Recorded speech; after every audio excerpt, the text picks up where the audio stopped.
शादी के 30 साल बाद पति ने बताया ऐसा सच, लोग हुए हैरान।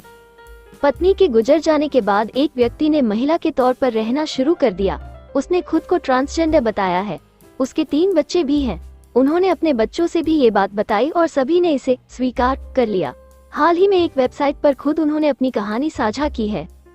पत्नी के गुजर जाने के बाद एक शख्स महिला की तरह ही रहने लगा।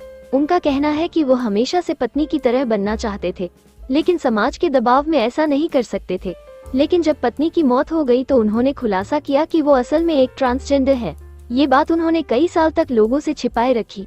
उनके 3 बच्चे हैं। 57 साल के टोनी की पहचान अब चेरिलिन हॉल के रूप में होती है। चेरिलिन खुद को ट्रांसजेंडर महिला बताती है। वो ब्रिटेन के नॉर्थम्प्टनशायर में रहती है। उन्होंने बताया है कि वो अपनी पत्नी थेरेसा के प्यार में पड़ गई थी, क्योंकि वो उसकी तरह ही दिखना चाहती थी। जब चेरिलिन 23 साल की थी तो 30 साल की थेरेसा से एक पब में मिली थी। शादी के कई साल बाद जब थेरेसा की मौत हुई तो चेरिलिन ने अपनी पहचान उजागर की और महिला के रूप में रहने लगी। हालांकि चेरिलिन ने थेरेसा को अपने बारे में बता रखा था, वो अकेले में महिलाओं के कपड़े पहनती थी।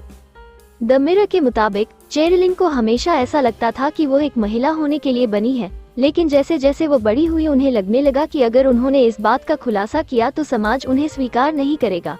ऐसे में जब चेरिलिन की शादी हो गई तब भी उन्होंने पुरुष के रूप में रहना जारी रखा। 2019 में पत्नी की कैंसर से मृत्यु होने तक चेरिलिन उसी तरह से रही।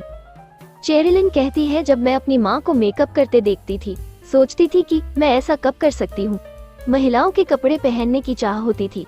मैं बहुत शर्मीली थी और मुझे महिलाओं की तरह दिखने में बहुत दिलचस्पी थी, लेकिन जाहिर है मैं तब ये सब नहीं कर सकती थी। पत्नी को बताया था सच। चेरिलिन ने शादी से पहले थेरेसा को बताया था कि वो महिलाओं के कपड़े पहनना पसंद करती है। बाद में चेरिलिन ने अपने बच्चों से भी ये बात बताई और सभी ने इसे स्वीकार कर लिया। आगे चलकर सितंबर 2016 में चेरिलिन की पत्नी को ब्रेस्ट कैंसर का पता चला और जनवरी 2019 में उनकी मौत हो गई। चेरिलिन कहती है, इसी के बाद मैंने तय किया कि मैं अब टोनी नहीं रहूंगा, मैं चेरिलिन बनने जा रहा हूँ। और फिर सितंबर 2019 में चेरिलिन ने अपनी लैंगिक पहचान उजागर की।